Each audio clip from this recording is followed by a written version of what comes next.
बहू ने किया होगा। विद्या और राजेश अपने दोनों बेटे हेमंत और चिराग के साथ रहते हैं। दोनों की उम्र हो जाने के कारण एक रोज राजेश विद्या से कहता है, अब दोनों लड़कों की शादी करके हम भी फ्री हो जाते हैं। हमारी भी उम्र हो गई है।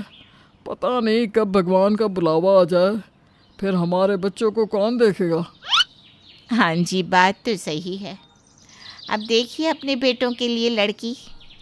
राजेश अपने दोनों बेटे हेमंत और चिराग के लिए लड़की देखने लगता है, लेकिन एक भी लड़की उसे पसंद नहीं आती।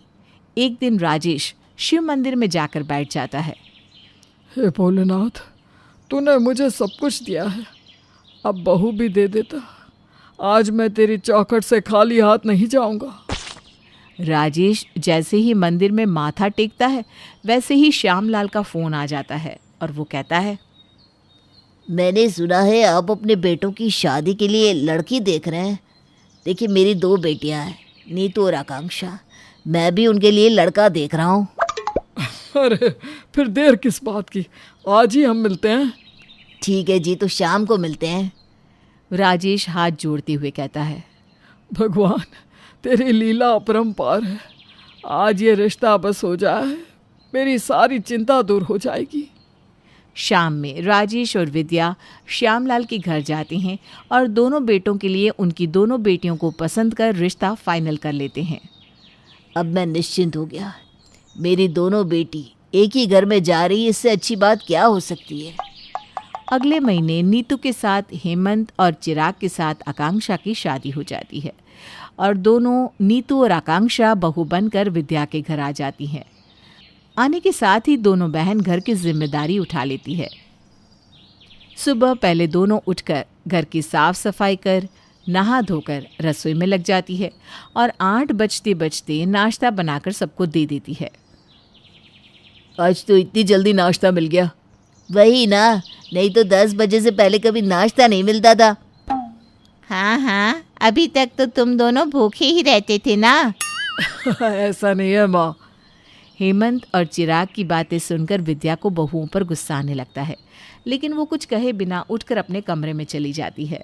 शादी के बाद चिराग और हेमंत अपनी लाइफ में बिजी हो जाते हैं। दिन बीतने लगते हैं और एक शाम हेमंत नीतू को दुकान से कॉल करके कहता है, तुम 10 मिनट में तैयार रहना, मैं घर आ रहा हूँ। हम पिक्चर देखने चलते हैं। अभी इतनी जल्दी कैसे? मैंने रात का खाना भी नहीं बनाया। अरे खाना वाना छोड़ो, जब तुम आई नहीं थी तब सब कैसे होता था। मैं आ रहा हूँ लेने, तैयार रहना। नीतू तैयार होने लगती है। क्या करूँ मैं? अगर नहीं गई तो ये गुस्सा हो जाएंगे। हेमंत घर आता है और विद्या को बिना पूछे ही घर से नीतू को लेकर चला जाता है।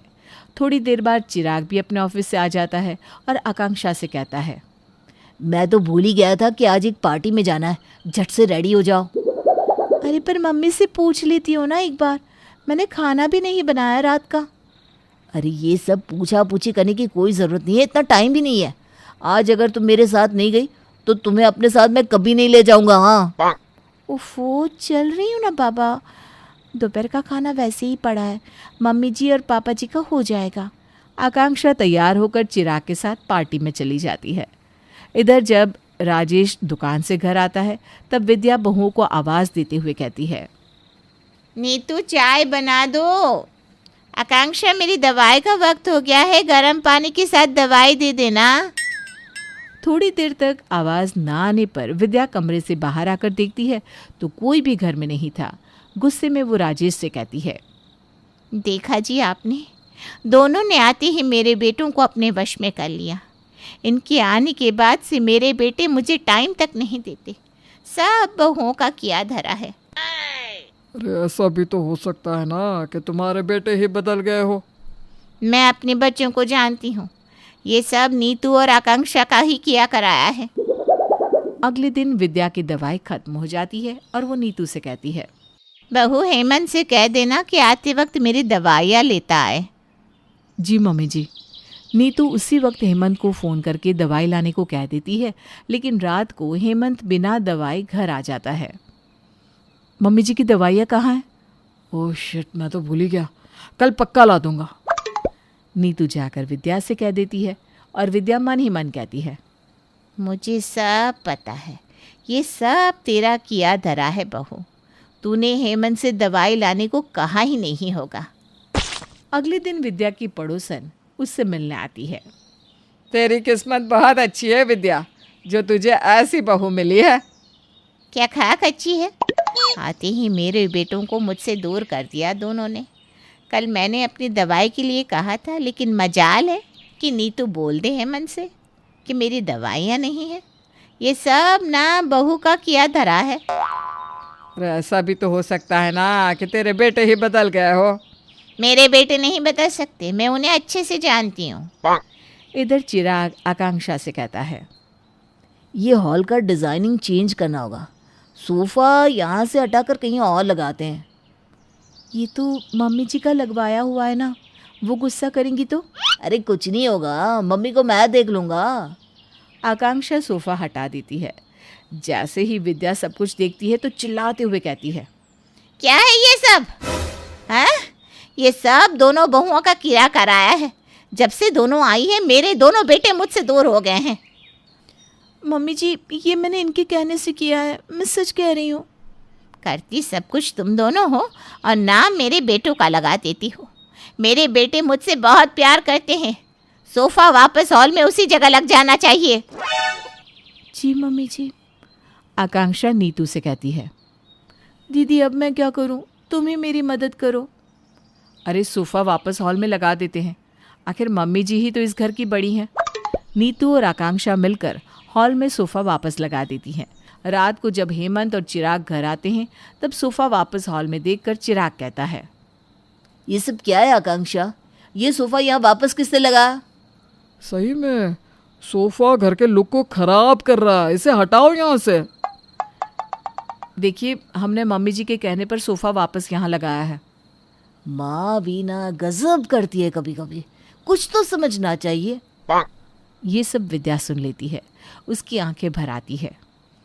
ये मेरी बहुओं ने नहीं, मेरे बेटों ने किया है। मेरे बेटे बदल गए हैं और मैं हमेशा अपनी बहुओं को जिम्मेदार मानती रही। किसी ने सच ही कहा है, बीवी के आने के बाद बेटे बदल जाते हैं, पर इसमें मेरी बहुओं की कोई गलती नहीं है।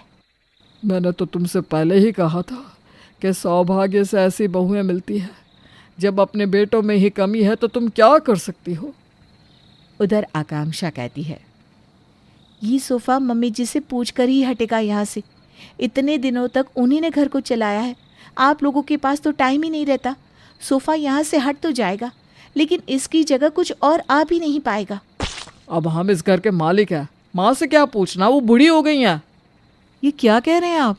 वो आपकी माँ है, अभी तक उन्होंने ही आपका ख्याल रखा और आप दोनों उनके लिए ऐसा कह रहे हैं? आप लोग ना सच में बदल गए हैं।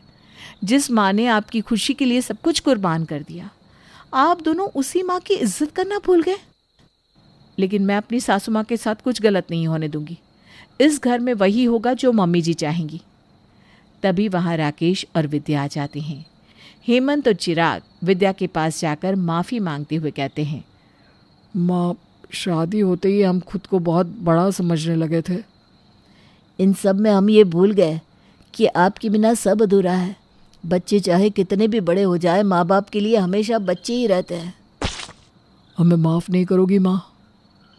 गलती बस तुम दोनों ने नहीं की, मैंने भी की है। मैं हमेशा कहती रही बहुओं ने किया है, बहुओं ने किया है, लेकिन जो कुछ भी हो रहा था वो मेरे बेटों ने किया था। मुझे माफ़ कर दो। मेरी बेटियों, तुम जैसी बहुएं हो तो बेटे कभी माँ से दूर जा ही नहीं सकते।